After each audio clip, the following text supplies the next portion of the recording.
Europe 1. Culture Média sur Europe 1 jusqu'à 11h avec Thomas Hill. Et ce matin, Thomas, vous recevez Nicolas Charbonneau. Oui, directeur de la rédaction du Parisien, aujourd'hui en France. 3e titre le plus vendu de la presse quotidienne nationale, derrière Le Monde et Le Figaro, et devant L'Équipe, avec en moyenne 258 000 exemplaires vendus par jour. L'an dernier, c'est en léger progrès. C'est en très joli progrès, oui.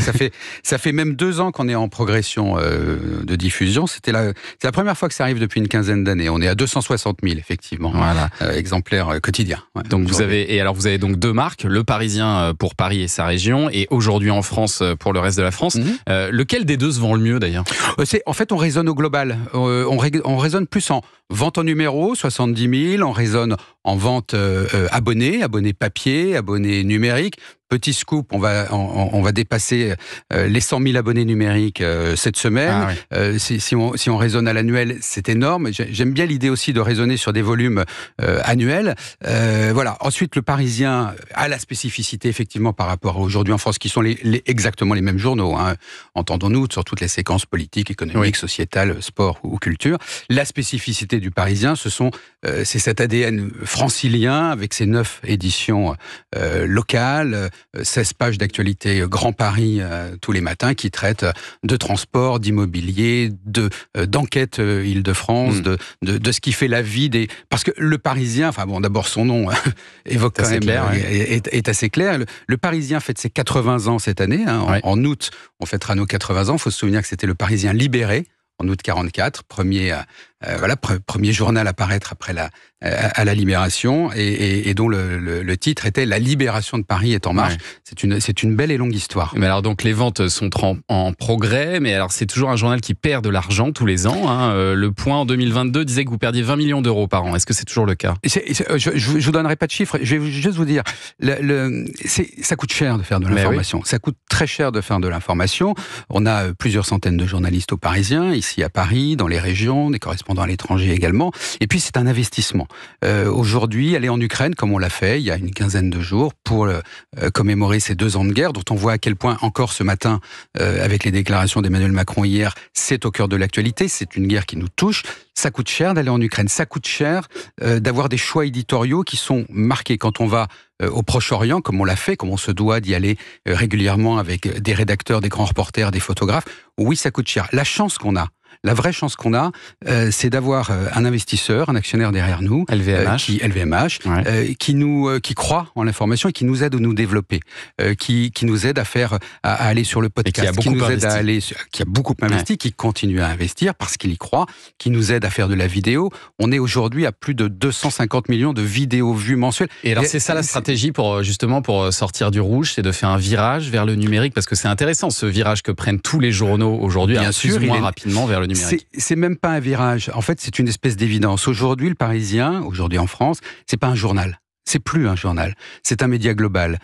Aujourd'hui, dans la rédaction, il y a des grands reporters, des TikTokers, il y a des rédacteurs, il y a des vidéastes, il y a des gens qui font du podcast, il y a des gens qui font du réseau social, il y a des gens qui s'occupent d'audience, d'engagement. Vous voyez, ce sont tous ces métiers qui composent une rédaction. Et voilà, quand je vous dis plusieurs centaines de journalistes, on est 400 journalistes au Parisien. C'est ça aujourd'hui, un média global. Mais c'est aussi un journal. Un journal qui est vendu autour de 2 euros. 2 euros en semaine et le dimanche. Un peu plus cher, autour de 3 euros, 3,50 € le vendredi, parce qu'il y a un supplément formidable qui est le Parisien Week-end, le magazine. Le Figaro est à 3,20 €, 3,60 € pour Le Monde. Est-ce qu'augmenter le prix du journal, ça peut faire partie des pistes d'avenir aussi pour vous ? Tout est envisageable. On tient à rester un journal accessible. On est un journal populaire, on l'a même inscrit dans notre charte et notre ligne éditoriale. Un journal populaire qui s'adresse au plus grand nombre. Moi, mon obsession, c'est le lecteur. Voilà, et ça marche. On le voit, vous l'avez souligné, on a une diffusion qui est en hausse, en nette hausse, et c'est assez rare pour le dire et le redire. On a des produits qui marchent, on a sorti un nouveau dimanche qui marche très bien, qui est salué par tous, très différent du reste de la semaine. Donc oui, bien sûr, notre obsession, c'est d'être ce journal, Le Parisien, aujourd'hui en France, qui est partagé par tous, qui inspire, aussi, beaucoup, qui est Qui inspire les autres. Ouais. qui inspire les autres. Vous êtes bien placé pour le savoir. Vous avez été directeur de la rédaction de TF1 aussi. Oui, aussi, ça vous inspirait vraiment le Parisien? Mais comme ça inspire, j'étais ravi de traverser tout à l'heure la rédaction d'Europe 1 parce que j'ai vu le Parisien ouvert un peu partout sur les bureaux avec mes anciens confrères. Mais c'est chouette, c'est très bien d'inspirer. Nous, on a une obsession. Hein. Je vais vous dire, tout à l'heure, je disais, juste avant cette émission, j'étais en ligne avec les rédacteurs en chef et toute l'équipe autour de moi pour voir ce qu'on allait faire demain matin à la une du journal de demain. Vous le savez déjà? Bien sûr. Mais ça peut changer. Ça peut changer. Il peut se passer quelque chose dans la journée. Il se passera forcément quelque chose ou pas, mais ça peut changer jusqu'à 19h, 20h, 21h. On a aussi cette chance, vous soulignez le fait qu'on investit, on peut changer la une du journal à 21h, on peut changer, on boucle très tard. Voilà, en fait, notre obsession, c'est sortir des infos, le scoop, faire des choix éditoriaux. C'est important de faire des choix éditoriaux. Mais alors comment est-ce que vous pourriez définir la ligne éditoriale de votre journal, le Parisien aujourd'hui en France? Parce qu'on dit toujours, c'est un journal populaire, mais c'est un peu court comme définition. Non, mais c'est pas. Alors, c'est populaire au sens qui s'adresse au plus grand nombre. La définition, on l'a écrite, en fait.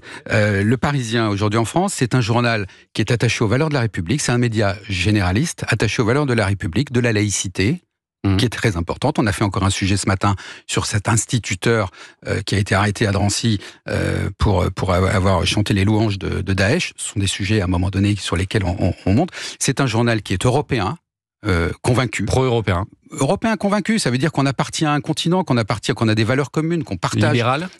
Qui est à l'aise avec l'économie de marché. Voilà. Proche du pouvoir. C'est un reproche que vous a fait la SDJ du Parisien. Non, non. Si être républicain et laïque, c'est être proche du pouvoir. Non, c'est pas, ça n'a rien à voir. Non, en revanche, c'est un journal qui n'est, je sais c'est pas un journal neutre au sens où la neutralité, ça veut rien dire. La neutralité, moi, je sais pas très bien. Vous savez, porter une information en une d'un journal, c'est déjà un choix éditorial, donc c'est pas neutre. Quand je décide là, parce que pour le coup, je décide avec les gens autour de moi, les directeurs adjoints, les rédacteurs en chef, les chefs de service, on décide de faire la une sur les otages français détenus aux mains des terroristes du Hamas, en publiant chacun des visages de ces otages, en disant ne les oublions pas, c'est pas neutre. Bien sûr. Et je l'assume. Quand on fait la une sur plus 1000%, qui sont les chiffres de hausse de l'antisémitisme en France en 3 mois, ça n'est pas neutre. Est-ce que malgré tout, il ne faut pas être neutre, on peut pas être neutre. La neutralité, elle est mortifère. Est-ce que vous avez une envie de tendre vers un journal d'opinion, un journal plus engagé, notamment dans les unes, dans les éditoriaux, parce que on a l'impression que c'est une tendance assez forte dans les médias, ça, en ce moment, d'avoir des positions plus tranchées pour se différencier aussi des autres. Mais encore une fois, je vous ferai la même réponse.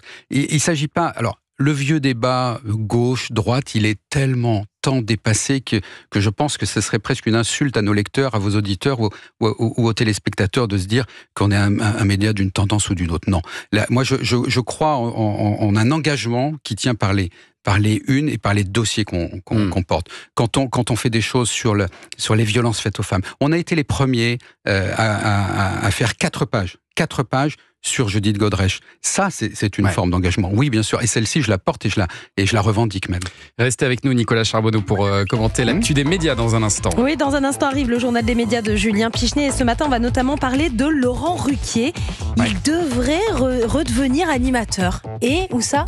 Sur TF1. Ça, c'est la surprise. On vous en dit plus dans un instant sur Europe 1. Tout de suite. Bonjour.